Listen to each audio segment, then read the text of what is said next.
Okay, welcome everybody to another CYTLive show. My name is Stephen Aitchison, creator of PositiveLifeAffirmations.net, a program to help you change your beliefs to change your life.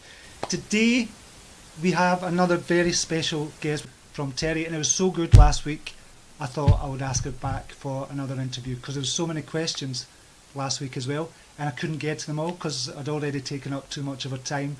It was about an hour long interview. So Terri is brilliant, you're going to love it. But what I'm going to do first is give you the introduction video. So I introduced Terri kind of last week with an introduction video, and I just think this is a beautiful video. So I'm going to show you that again. Just bear with me a wee second. This will give you a wee introduction to Terri as well. Do I know you? You are overwhelmed, so busy, exhausted, stressed out. You're also successful by our cultural standard, but you still feel sometimes that something is missing. You're smart and ambitious, but you have a nagging feeling that there must be more. You have the job, the salary, and other stuff that constitute success in our society, yet you're left wondering, is this really all there is? Is this how I'm supposed to feel? Shouldn't I be enjoying this process a little bit more?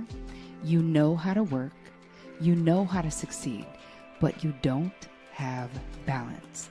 Life has become one big to-do list, and even the things that should bring you joy or used to bring you joy feel like just another obligation. Your needs and desires seem to end up at the bottom of that to-do list at the end of every day. And honestly, who has the energy? You want more satisfaction, meaning joy, but you simply don't know how to get it. When you put your head on the pillow at night, you just want to feel that you've done enough, that you're truly loved and seen for the person you really are, with a sense of inner peace that all is well. All of my overachieving sisters want the same thing in life, real love and success that creates that inner peace and the ability to finally exhale. You want to be able to speak authentically, draw boundaries with ease and grace, and get rid of the people-pleasing syndrome for good. I know you because I was you, and I've helped thousands of women just like you rewrite limiting beliefs and rewire these ingrained behaviors to create a life and love of their dreams. Real love changes everything. It personally took me years of soul searching, therapy, and a cancer diagnosis to figure out how to stop using achievements to fill the hole that only self-love can fill. I know for a fact that you can create a life and a love life that thrills and fulfills you, and you won't need 20 years of therapy or a cancer diagnosis to get it. You're welcome. Join me and one powerful group of women on one transformational adventure starting February 1st, 2017, the Real Love Revolution.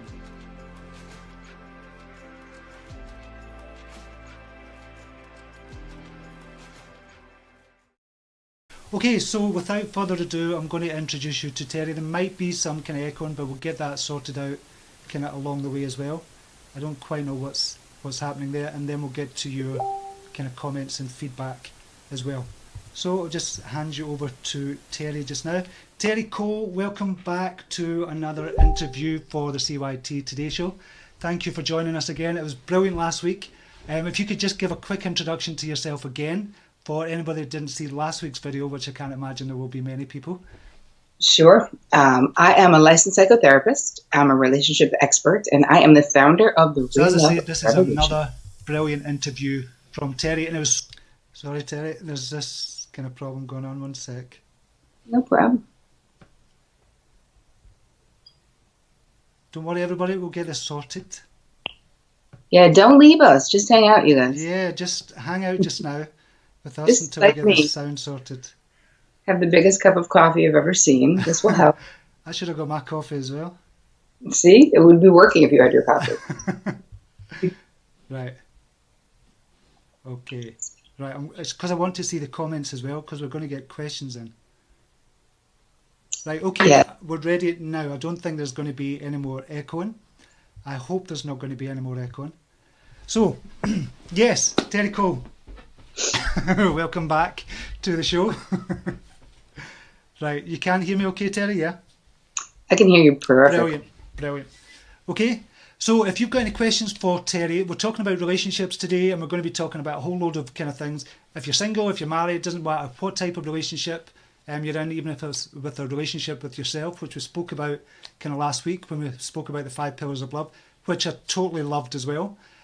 So Terri, I'd first like to ask you, because you've got a similar kind of story to mine when we're talking about how we met our partners, how you met Vic, and I told you about how I met Sharon as well.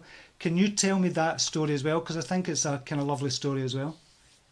Sure. Well, the reason why I created the Real Love Revolution partly is because of this story, right? It's because of what happened in my own life that I never thought was going to happen. So for the background for my love, you know, what I call my downloaded love blueprint, is that my parents got married when they were in college. My mother was pregnant, and she had to drop out of college. And my father went on to have a very brilliant career. My mother never went back to college. She had 4 daughters very quickly in a row. And my father made his way up the corporate ladder and did very well. But right there, it's like love sort of ended my mother's dreams to a degree. And even though she wouldn't say that, she was a great mom. She was very loving. But, you know, how your downloaded love blueprint gets in place is so much of it is about what we see, what we experience, what kind of love has been modeled for us. So the kind that I saw was that love doesn't look fantastic. It didn't look horrendous. There wasn't a lot of abuse. It wasn't that. It just didn't look like that much fun. And my mother's her message to me was, get an education, make your own money, girl, so that love is a choice and not a need. And so I took that to heart. And so I never had dreams, like how little girls are like, I want to get married. I was like, I want to have an epic career. Like, I want to travel the world. I had all these other dreams. Love, I just didn't think it ever worked out. When people would say, do you want to get married? I would say, why? Everybody gets divorced. Because my parents got divorced after the affair thing. So, and you know, it just didn't look like fun. So for me, by the time I was in my early 30s, my late 20s, early 30s, I had decided that I had dated a lot of unavailable men. I always seemed to be dating people who lived in Europe. Although in my mind, I was like, no, I really want a meaningful connection. I really want to be in love, because I was such a lover, like at heart. Do you know what I mean? I still am, like a very love-filled human. So I always wanted someone to sort of pour that into. So in my mind, I would be like, I can't believe I'm always falling in love with this guy who lives in Greece, who lives in Germany, or whatever it is. So I was doing these, cross-Atlantic relationships that are obviously probably not going to work out for a long-term situation.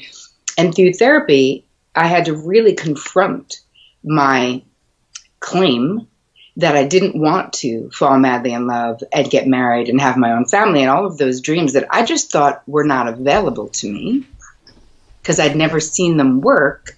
So it's, you know, how you're just like, well, then I don't even want it. I'll do the thing that I know I can do because I was always smart, I was always ambitious, and I was always successful. Yeah. So I was like, and this is how I was sort of identified with my father, because he was very successful and very smart and very ambitious.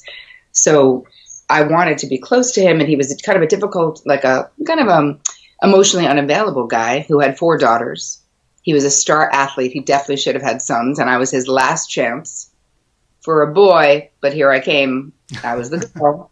So again, all of these things impacted my downloaded love blueprint and my own feelings of worthiness, because I was sort of had something to prove.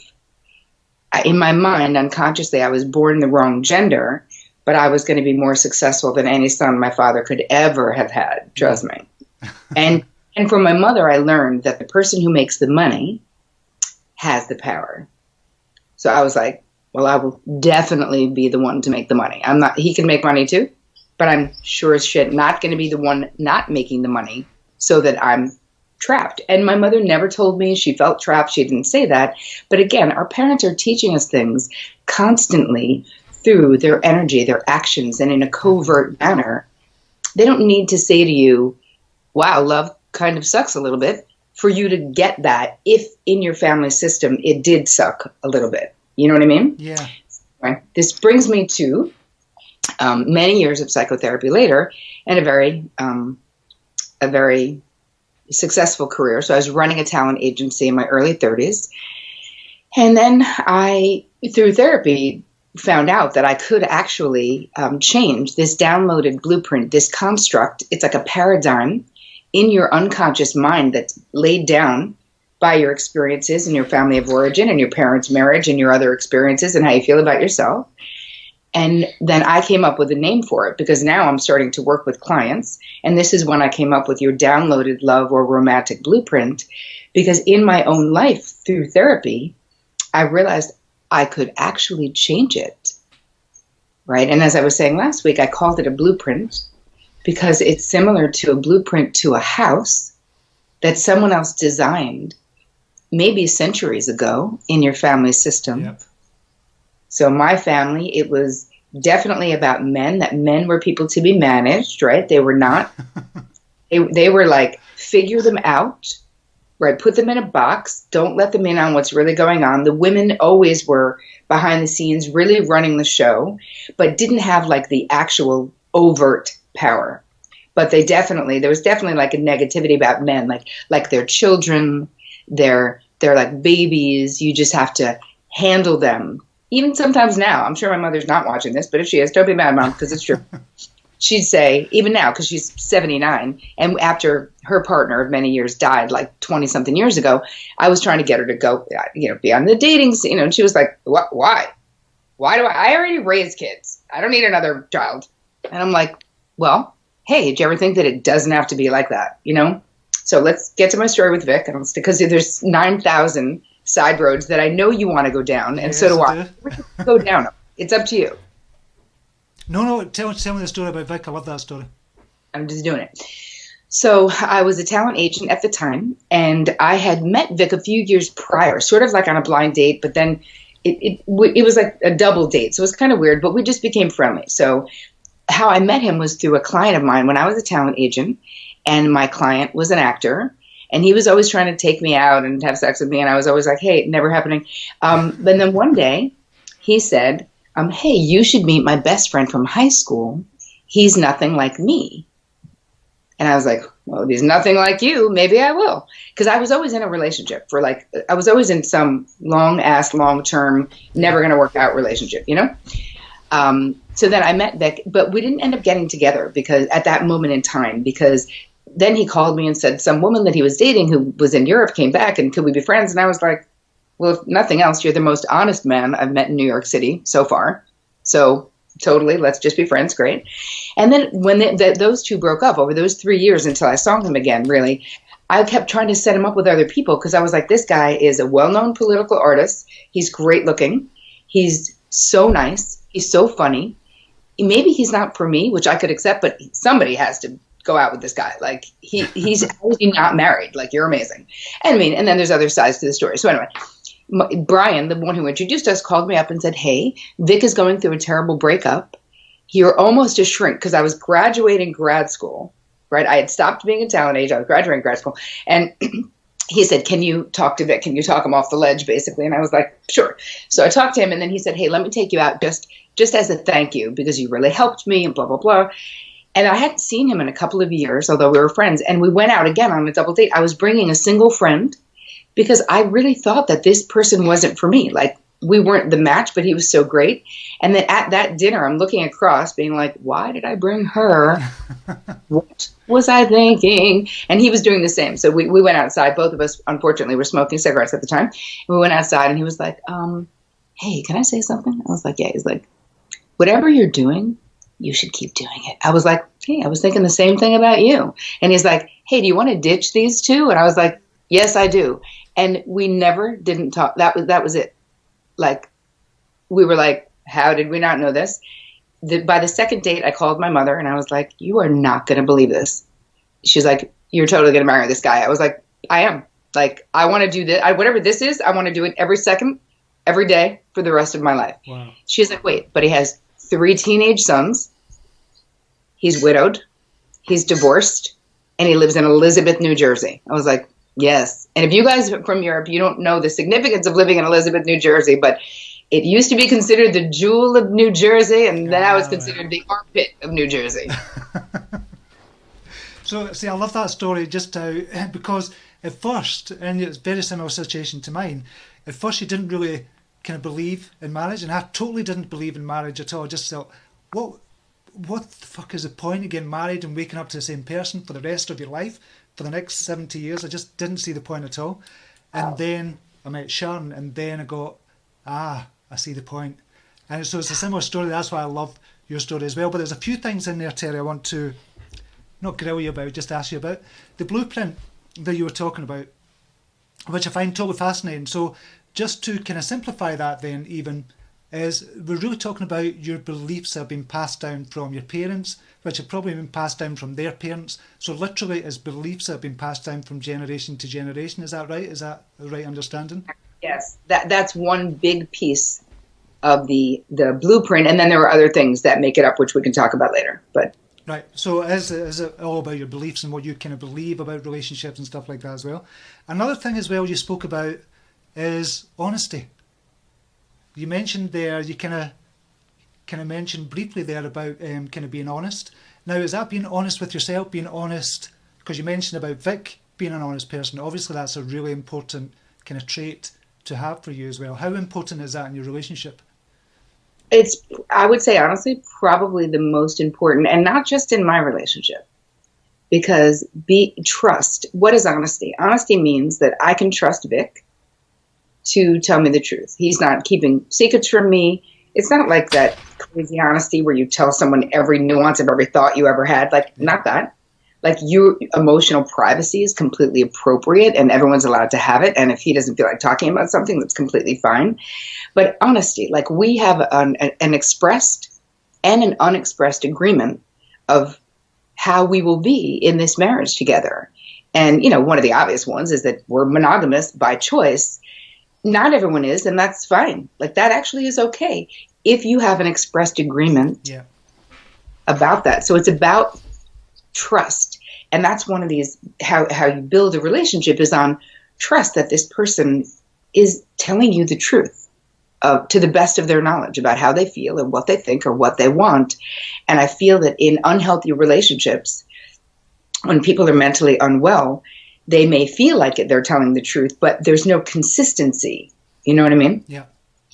So obviously that's a really important trait. What other traits would you see, particularly talking about Vic and your relationship as well with Vic, what other traits are really important? You've got honesty, you've obviously got trust there as well.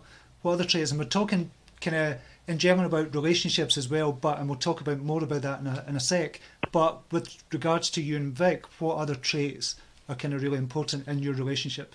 Oh, I mean, everything about him, like, it sounds like corny, but like, he's a person who, he's so smart. He's the most well-read person I've ever met. He's so humble. So you wouldn't know he's the most well-read person. He's a New York intellectual and a blue-collar man, because he can also fix everything and cook everything and get a stain out of my clothes. And he was widowed and had little kids. So Vic is very much like the absolute best of the most loving mother you ever had, and the absolute best of a very effective and dutiful father, all sort of rolled into one human. He's adventurous. So we have adventures together, which I needed. He's physically fit, which is important to me. He's not it's only so that we stay well together, right? Yeah. He's 10 years older than me. And so one of my really important things was like, hey man, you can't get really old, like really fast, because we don't have that much time. So you need to stay healthy, can't get fat, can't like develop some like drinking problem. Like, you just need to be normal. So if gluten isn't good for you, don't eat it. And he's really one of the healthiest people I know. And we do that for each other. Same thing with mental health. Recently, not that long ago, about 5 years ago, maybe, something was happening. And he had said something that was really surprisingly not him. After we moved upstate New York, I don't know what, we were dealing with something. And I said, you know, I got back into therapy 2 years ago, and you haven't been in therapy in many years. And he's like, you know what, Terri, I've had like 40 years of therapy. Like, I do not want to get back into therapy. And I remember really tucking that away, like, hey, I don't like that. Like, if I need you to get back into therapy, if we need to get back into therapy, you know, that I mean, I just tucked it away. And then recently, maybe 6 months ago, I said, well, you know, you flat out claimed that you're never getting into therapy again. He was like, okay, no, that's not what happened. That was at the time. I didn't feel like getting back into therapy. We had just done blah, blah, blah. But do you think I need to get back into therapy? I was like, no, I just don't want you taking it off the table. He's like, okay, never took it off the table. So, but having those kinds of conversations about what is important, how do you grow together as a couple and not grow apart? So anyway, I digressed, but we're moving back to qualities in a relationship. Yeah. And for me in particular, those are basically them. He's the most trustworthy person I've ever met. He is in my front row. So proud of the things I'm doing, so excited, always shares my stuff on Facebook like, here's more brilliance from my much better half. Like this would sum Vic up this would sum it up. I'll tell a cute little anecdote. A couple of years ago on our anniversary, someone who was at our wedding put up a picture of us, and it was us dancing, and there's like this beam of light like coming. It looks like it's coming like sort of straight into my head, kind of, you know, but it's very beautiful. And someone said, "Oh, look at the light, you know, the love light going straight into Terri or something." And he said, "It's definitely not going into her. It's coming from her. Like she brings all the light, you know." And I was like, "Yeah, you're the cutest." So, do you not find your relationship and my relationship as well, the Sharon, we're so similar, it's unbelievable. But do you not find your relationship is not the norm? That's not the norm for relationships. And people seek what you want, or what you have just now with Vic. People really seek that out. How do you find, or how do you kind of come into your mind, how do you get that type of relationship? Is it about kind of being true to yourself, being honest? We spoke about the 5 pillars of love as well. Is it about that? Is that where it starts? The real thing with clients, and why I actually created the Real Love Revolution, is that so many people want revolutionary love that many of them have never seen before. So they have no model of this behavior. So I have so many people just randomly online. I mean, I have a public platform, obviously, and people know I'm in a good relationship. I mean, I try not to obsessively put it out there, but I'm also happy, and I'm happy to put it out there, you know. So people will always say, you and Vic are my love role models. I do really want that.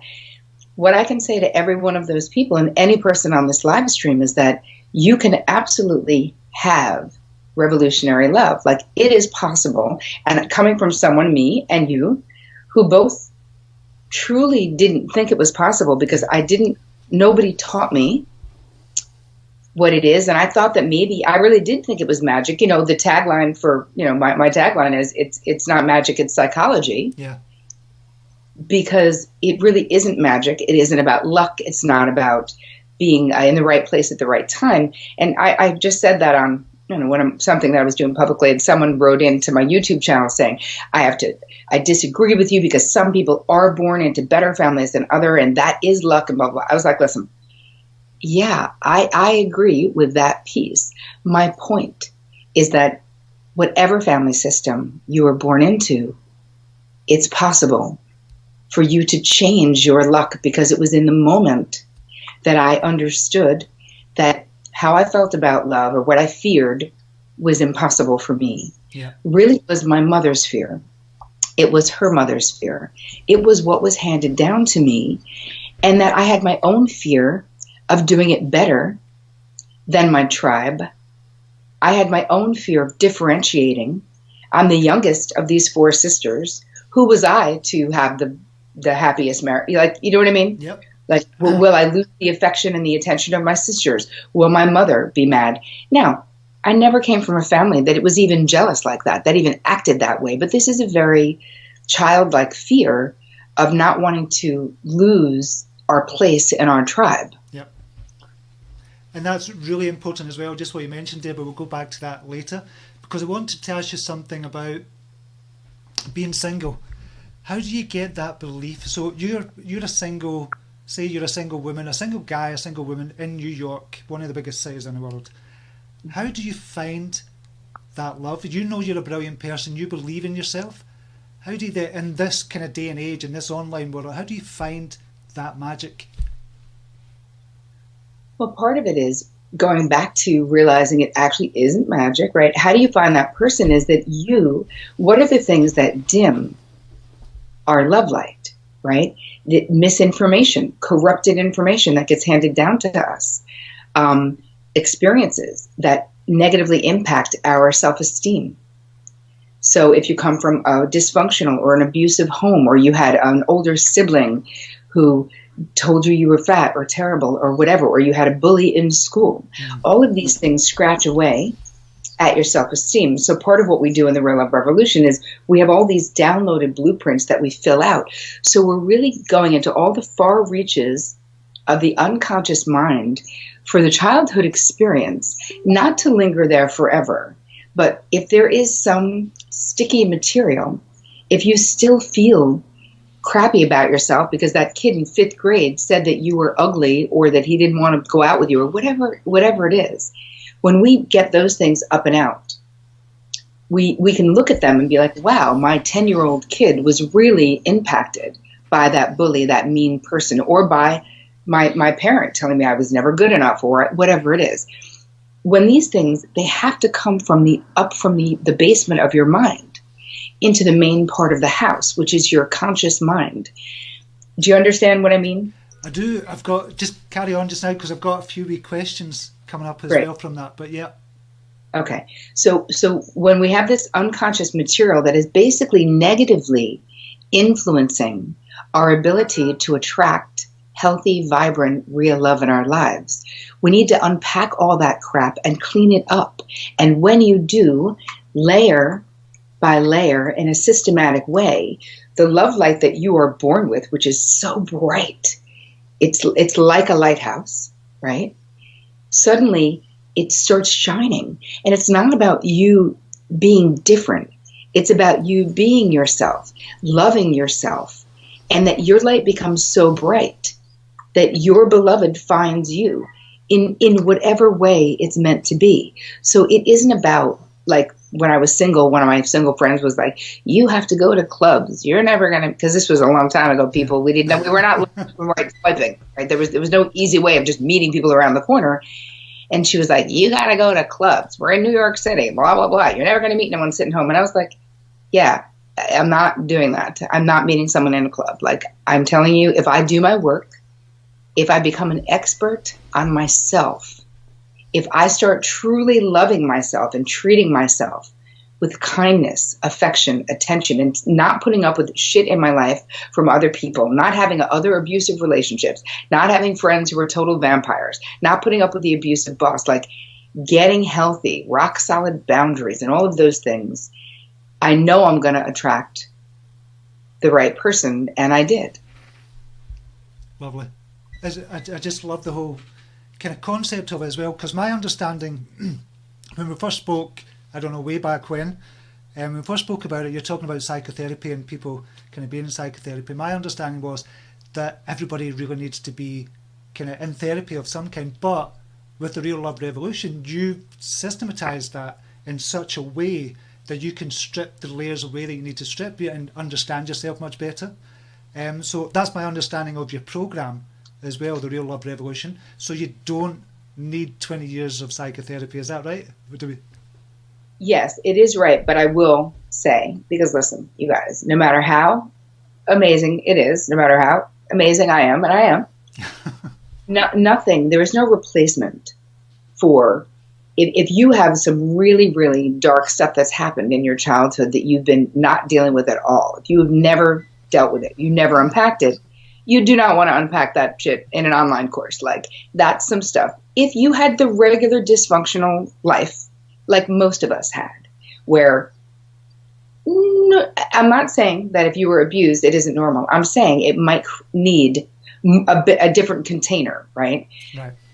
Regular stuff, your regular dysfunctional family, if nobody talks about anything, everything gets swept under the rug, people are alcoholics, people are having affairs, people are going bankrupt, people are debting, people are doing drugs. to me, that's a relatively, that's the pretty average stuff.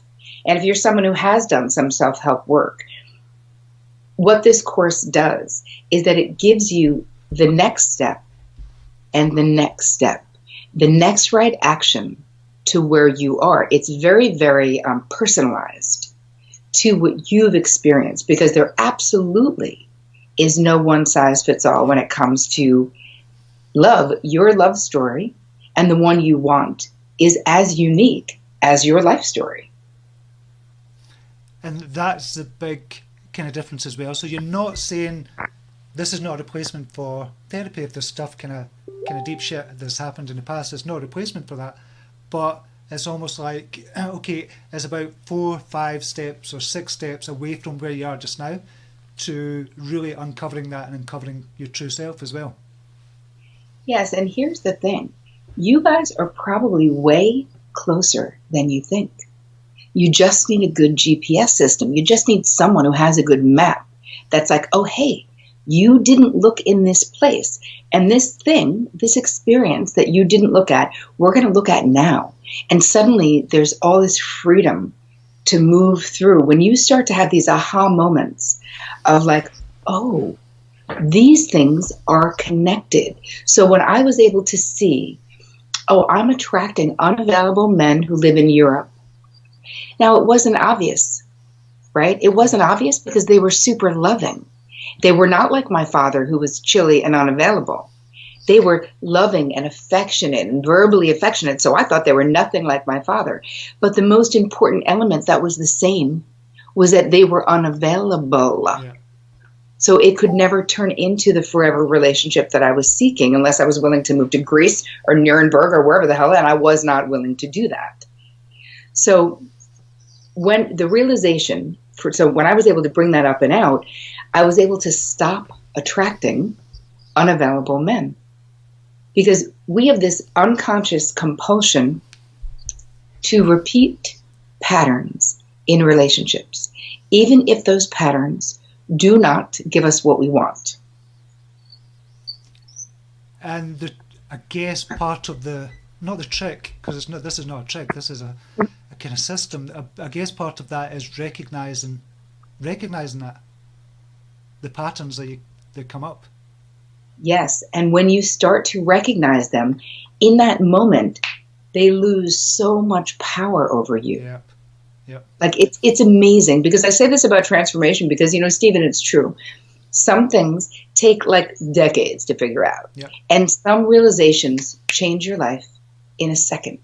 A moment of connection where you're like, oh my God, I never have to attract an unavailable man again. Like, I never have to do that.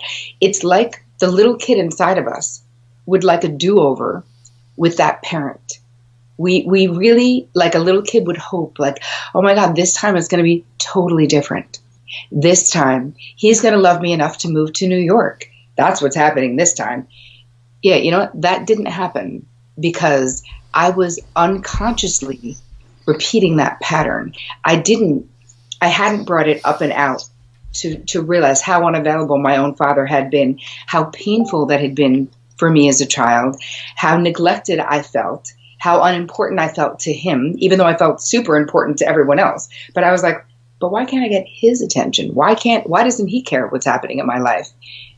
And so when I realized that pattern and talked about it in therapy, it no longer was like this like neural pathway of like, oh, when this happens in a relationship, now this happens. Like, you change being on autopilot in relationships, because those of you who are watching, how much of the time do you go, how am I in the same friggin' relationship?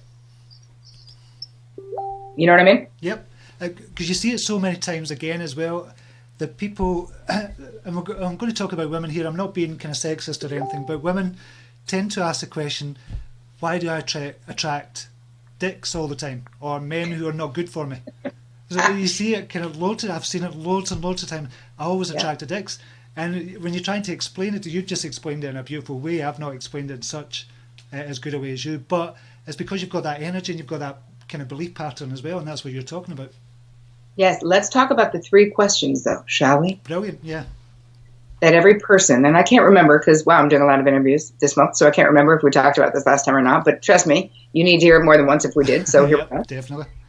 So when you're saying, why do I always attract dicks, quote unquote, says Stephen, the 3 questions that you're going to ask yourself, because why do we want to ask these questions? These are empowered questions to help you understand why this has been a pattern in your life. Oh my God, please, when you come back, can I have more coffee? Sorry. I'm just getting more coffee. Because it's so freaking cold in New York. Can you give me one as well? I'm getting just there. There's my little coffee elf. Thank you. So, and keep in mind, that's not Vic, those of you who are watching, because I would never, ever do an interview with him in the room talking about him, because it's the weirdest thing in the world. I don't even let him come to my talks. Thanks, baby. I literally don't let him come, because then I feel like I don't even know why. It's like it's weird. I can't deal with it. He'll drive me to a talk, and I'll be like, hey, babe, can you wait outside? He's like, sure. He'll like sit in the car. Sit in the car? Well, you know, last time I let him come in, but the time before that, I was like, it's too intimate. He's like, wait, you're talking about us and me, and it's too intimate. I already know all this stuff, Terry. I was like, oh, forget it. I feel weird. I feel like, no. He's like, okay. Anyway. Let's go back to the 3 questions, because I digress, as I do. When you're in a situation and you're trying to figure out what unhealthy pattern am I repeating in this relationship? Why am I here again? And you guys, you don't have to be in a relationship right now to use these 3 questions. Yep. And they are not only valuable in romantic relationships. You can do this with your boss. You can do this with your friends. Anytime you feel like you're repeating something that you are really hating, like, why am I repeating this? You can ask these 3 questions, because I promise you, if you don't consciously know why you're in a relationship with a dick for the 5th time, the 10th time, the 11th time, the 15th time, then I promise you, you're having some kind of a transference, it's called. And so to remember it easily, these are the 3 questions to figure out why you're relating now to the way it was then. So I like to call them the now is not then, right? These are the 3 questions, now is not then. So the first one is super simple. Who does this person remind you of? Right? Okay. Who does this person remind you of? The second one, where have you felt like this before? And the third one is, why is this dynamic familiar to you? Wait, the top part is locked on. I know you're sneaking out. All right, so why is this dynamic familiar to you? So the first question is, sorry, I'm writing these down as well. The first question, who does this remind you of? That seems so strange, but yet so true, which is kind of weird at the same time. Who does this person remind you of? So is that us repeating the same kind of patterns that we were talking about earlier? Yes, and it can be in a good way and a bad way, right? The reason why I came up with these 3 empowered questions, because transference, it's called transference reaction, right? Like, as a psychotherapist, my job is to take these complicated theories and be like, oh, hey, in real life, this is what this means. This is how this can add value to your life without you becoming a psychotherapist. Yeah. So I don't call it transference reaction, because people are like, what? I say, now is not then, because everyone can relate to having a repeating reality, or I call it repeating realities, right? So everyone can relate to being like, how am I here again? How did I end up in the same friggin' relationship with supposedly a different guy? Or it can also be repeating realities around your money situation, or your weight, or drugs, or whatever, right? But in relationships, because really, relationships are my jam. I do a lot of other things. I'm an expert on fear and other things, but relationship, for the past many years, relationships have been the thing that I'm most lit up about, teaching people how to get in their own life. Yeah. So let's give a situation, right? If you ask these 3 questions, and I think we talked about this transference that I had the last time. Did I talk about when I the transference I had in an internship when I was in school, about this boss that I had? I don't think I spoke about that. All right.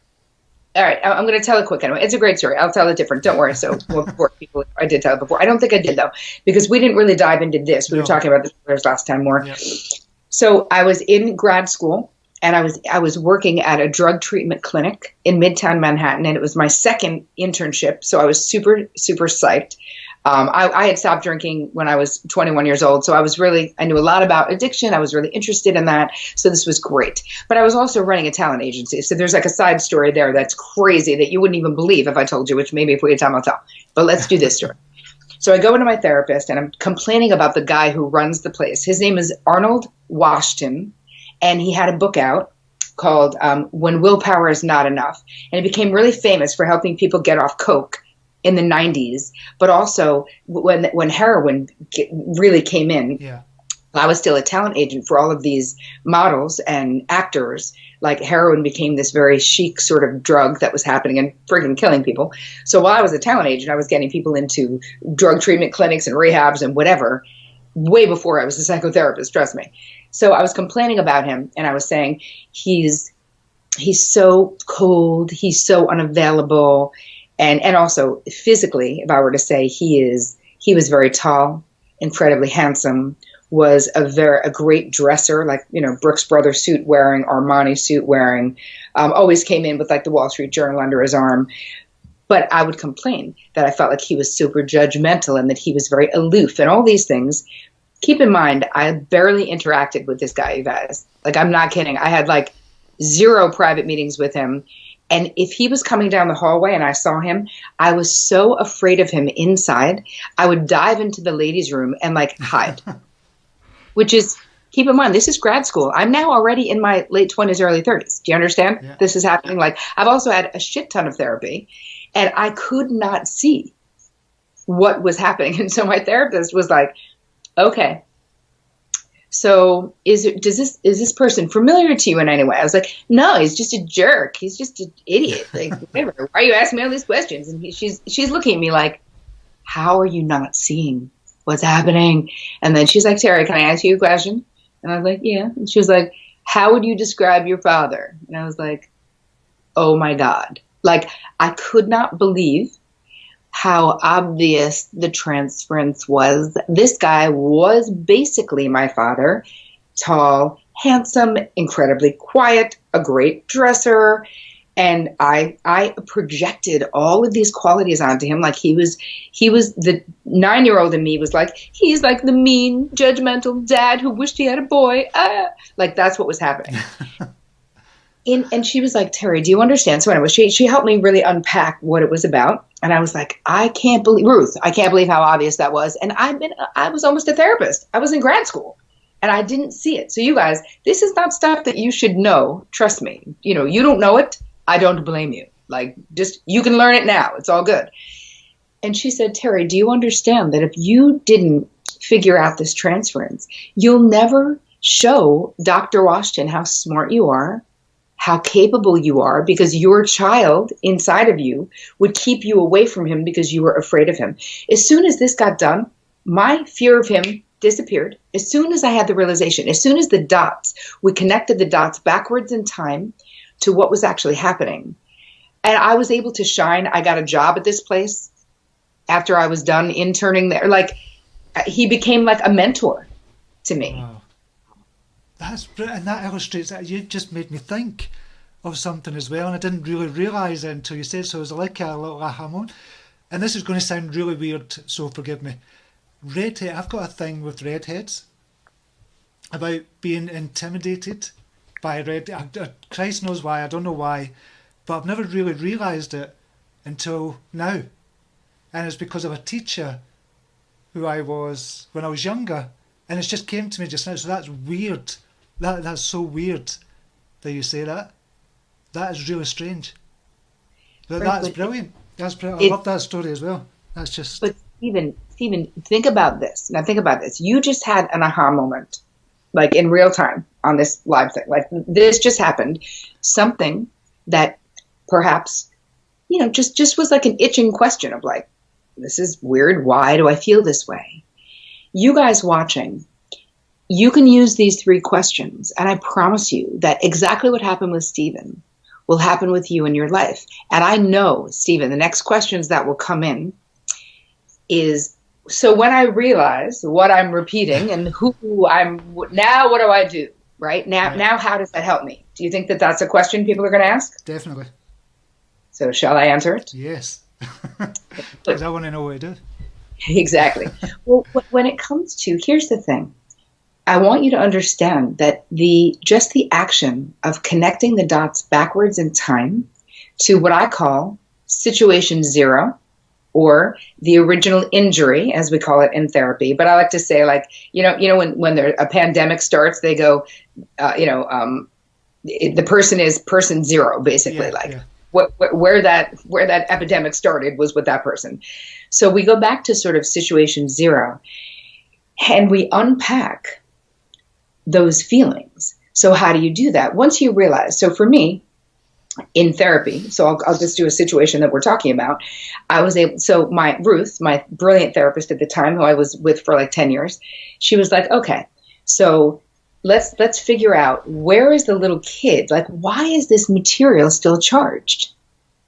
Do you understand that traumatic things that happen in our lives as children, if we just sweep them under the rug, if we just move on, because we're like, God, that was 30 friggin' years ago, or 10 or 20, like, why are we still talking about when I was 10? We're only talking about when you were 10. Is if what happened when you were 10 is stopping you from creating vibrant, revolutionary love in your life, or getting the job that you want, or speaking your truth to your spouse, or whatever it is, right? We only care about what the hell happened back then, is if that crap is still negatively impacting what you want now. So it was valuable for Ruth to ask me a bunch of questions about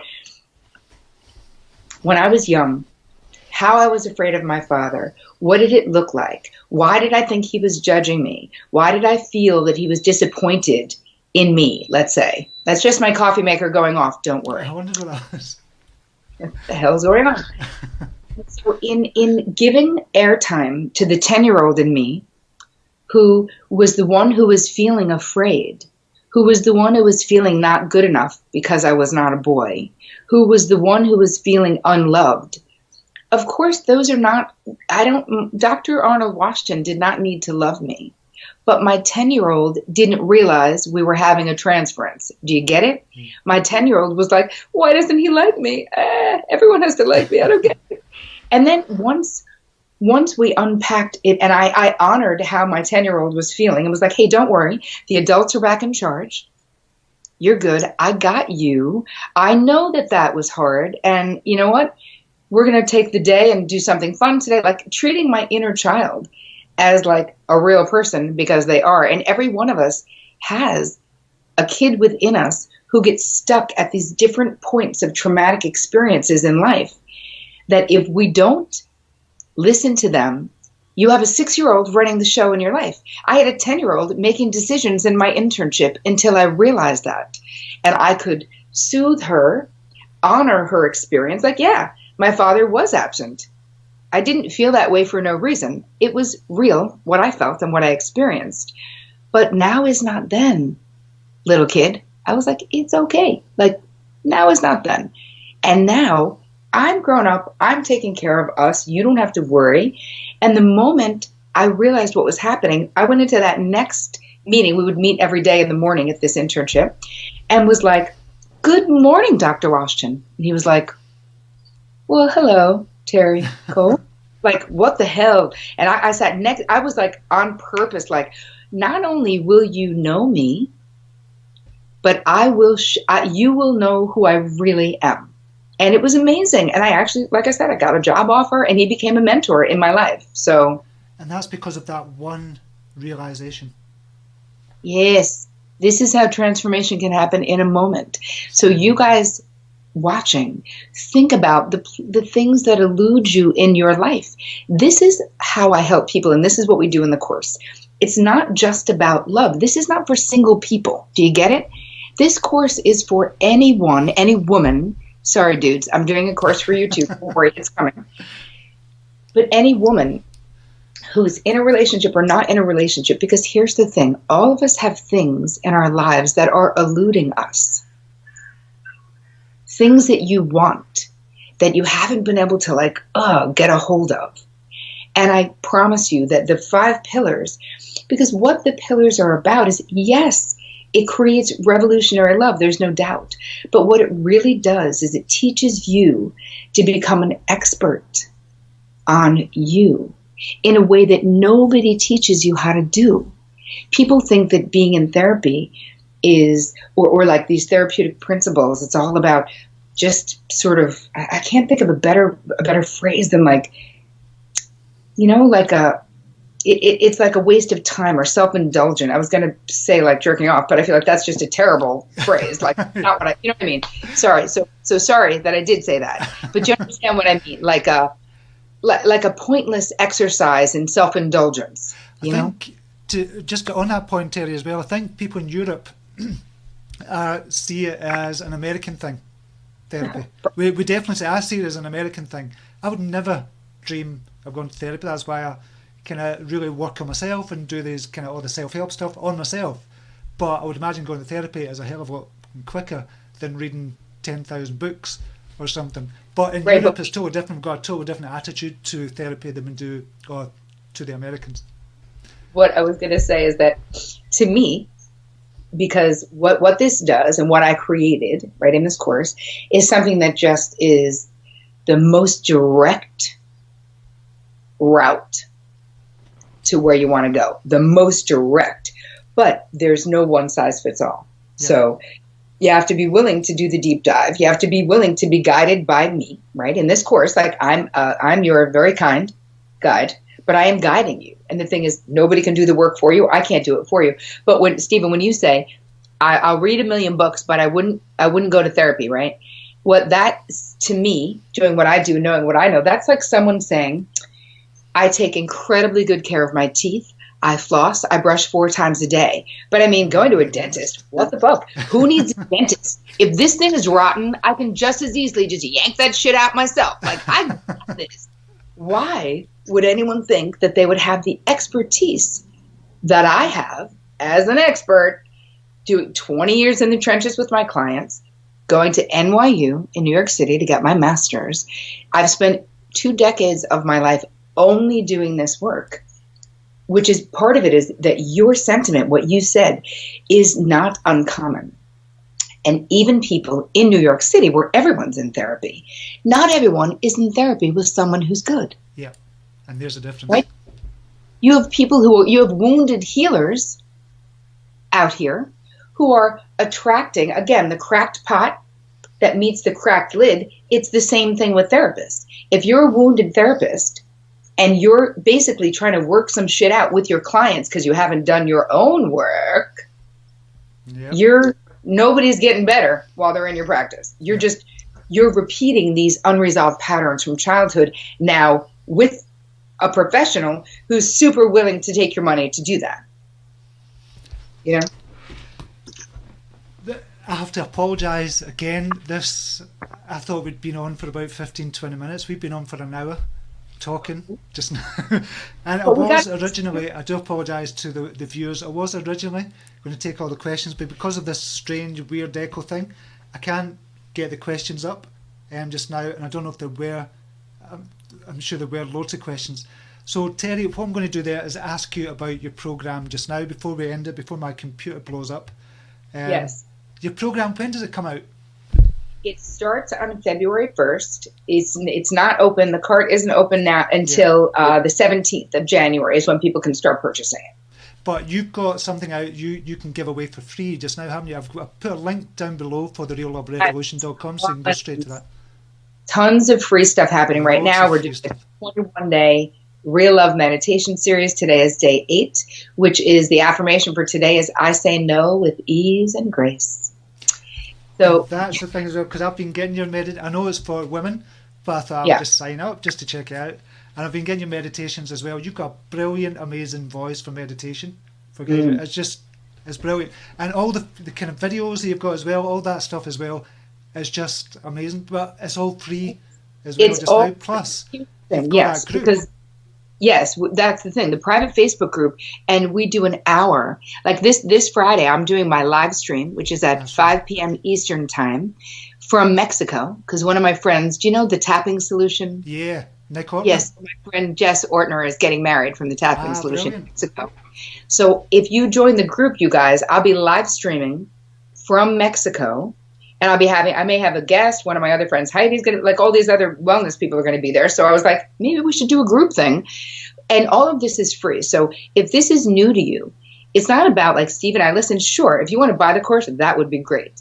The truth is, what I care about is you getting some value, because there is so much that you could change, that you could learn about yourself from all of the free things that we're offering, because you don't have to have 20 years of therapy or 2 cancer diagnoses to change your life. Like that's what happened for me, which is why I created this course. So it doesn't have to happen for you. You're welcome. So I want you guys to have this, you know. And imagine as well, I mean, I didn't really expect anything. I just want to interview you because I think you're brilliant. You know, we got on brilliant as well. But I didn't expect to have a kind of realization on this live show. And that was from one freaking question. And that was only from one thing you kind of offered to put out there. And I know all the other things you're putting out there as well is just going to be equally as good to give you an aha moment as well. But I want to say something, though. No, I want to offer something to your listeners. And I really want to do this, Stephen, so do not block me. All of the questions that came in while we were on here, I'm going to video answers to. Oh, wow. So that then Stephen will put it up in the group for those of you, and I won't use we won't use names. However it is, I mean, you're in the group, so I guess you don't care. Whatever Stephen says, however I should do it, I'll do it. But I really want to do it. I really am happy to do it, and so just let me do it. And I mean, if there's 800,000, maybe I can't hit them all, but I will. I will hit as many as I possibly can, and I'll just video them. And Stephen, you'll tell me how to do it so you can upload it into the group, okay? Yep. Okay, so what Terri is saying there, if you leave a question in the comments below, now I know a lot of people have left questions already, but due to technical difficulties I couldn't get to them. So if you leave a question, put a capital Q at the beginning, then ask your question. What I'll do with Terri is I'll collate all the questions, put it into a sheet, and send it over to Terri, and she's going to do a video for you. And she's going to put it in that group as well. I'll also put a link up for the Real Love Revolution as well, which you can get for download for free. Not the Real Love Revolution program, but you'll be able to download something for free as well, plus get the meditations as well. So put that link up as well for you. Live stream. I love live streaming in the group as well. You'll get to join the group, and it's a shame that I can't get into the group. I know it's for women as well, but I know it's going to be amazing, high energy group and a safe place for women as well, which is the important thing as well. If you want to open up about something, ask something, then it's a really safe place to open up to as well. Yeah, it really is. This was so much fun, Stephen. You know, we could do this every week. I know. So maybe we'll do it again next week. Who knows? Yeah, I think we should. I think maybe we should have a weekly show. What about a weekly show, Terri? The Terri and Steve show. But no, that was brilliant. Terri, you know I love what you're doing just now, and this literally felt like about 15-20 minutes, but it has been about an hour. So thank you so much again. I know the viewers have got so much out of this, and I really appreciate you being here. And thank you, Stephen. I love partnering with you on anything. Thank you, Terri. Take care. Bye.